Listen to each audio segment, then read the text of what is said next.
একটা কথা বলি শোনে, আমার মুজাদ্দেদ জামান নবীর প্রেমিক ছিলেন, তখন তিনি যুবক ছিলেন, নবী নবী নবী নবী নবী নবী করে পাগল হলে ওই যে ফুরফুরা শরীফের পশ্চিম দিকে ধনপুতা বলে জায়গা আছে, যেখানে আজকে ঈদগাহ আছে, ওখানে ঈদগাহ ছিল না, জঙ্গল ছিল গো। মুজাদ্দেদ জামান ওখানে গিয়ে বাকি সময়টা আল্লাহ পাকের ইবাদতে মশগুল থাকতে, আর করে এসে রাত থেকে দরুদ শরীফ পড়তে থাকতেন, এমন করে চোখে পানি ফেলে কাঁদতে লাগতেন, আল্লাহ আমি আবু বকরকে আপনার হাবিবকে দেখিয়ে দেয়, আমি আবু বকরকে আপনার হাবিবের দিদার মিলিয়ে দেয়, আমি আবু বকর আপনার হাবিবকে দেখতে যাই। রাত যায় রাত আছে, আল্লাহ নবীর দিদারের জন্য কাঁদতে থাকে। এমন সময় দেখা যায় একদিন আল্লাহ নবীর দিদারটা নসিব হয়ে যায়। আল্লাহ নবী কি বলেছে, বাবা আবু বকর রে, আমাকে যখন এতই ভালোবাসো, আমার দরবারে কেন আসছো না, আমার দরবারে কেন আসছো না? আল্লাহ নবীকে বলেছিলেন, ইয়া রাসূলুল্লাহ হাবিবাল্লাহ, আমার যাবার মতো উপায় নাই, অর্থ নাই, আমার যাবার মতো উপায় নাই। আল্লাহ নবী বলেছে, আবু বকর নিয়ত করো, আমি নবী দোয়া করছি তুমি কাবা মদিনা দেখবে।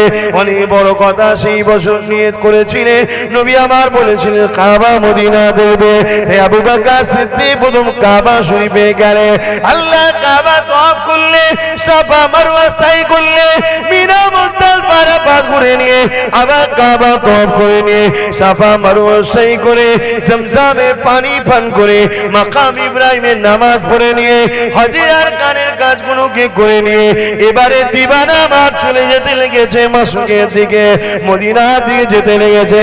যখন মদিনার দিকে যায়, এ যুবকেরা, তরুণীরা, বাবেরা, আল্লাহ নবী খাদেমকে খবর দেখিয়েছিল, আমার আবু বকরকে এক রাত আমার রওজায় থাকার পারমিশন দিলাম। আবু বকর সিদ্দিক নবী রওজায় থাকবে, কিন্তু সাথীদেরকে তো বলে দেয়নি। কিন্তু মনে রেখে দিও, ওরিদের সাথে থাকলে খাদেমের লাভ আছে।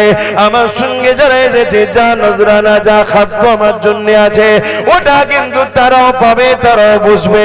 এ আবু বকর সিদ্দিকের সাথে খলিফা বড় আওলাদ ছিল।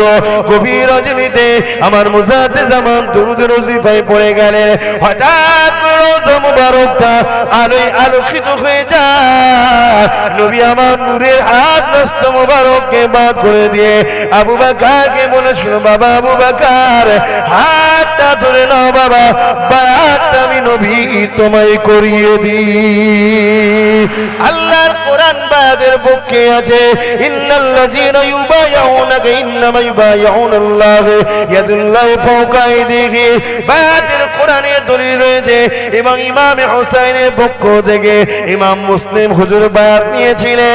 এখন আমি যেটা বলতে লেগেছি, ওই দাদা হুজুরের হাতে হাত দিয়েছেন 5 হুজুর, আমার আবু জাফর হুজুর হাত দিয়েছে, আমার ছোট হুজুর হাত দিয়েছে, বড় হুজুর সেজ হুজুর 9 হুজুর হাত দিয়েছে। ওই ছোট হুজুরের হাতে হাত আমার আব্বা জান পীর আল্লামা আলী আকবর সিদ্দিকী দিয়েছে, সেই হাতের সঙ্গে আমি হাত দিয়েছি।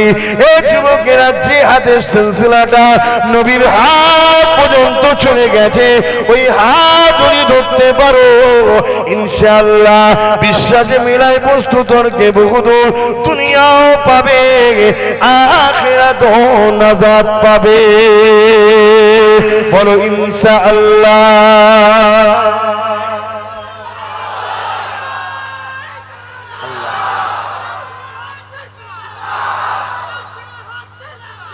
আমার ভাইয়েরা, হয়তো আল্লাহ কখনো কখনো আমাদেরকে একটু পরীক্ষা নেয়, কিন্তু অন্তরের দিক দিয়ে আমরা শান্তিতে আছি। আপনার বিবেককে প্রশ্ন করুন, দেখুন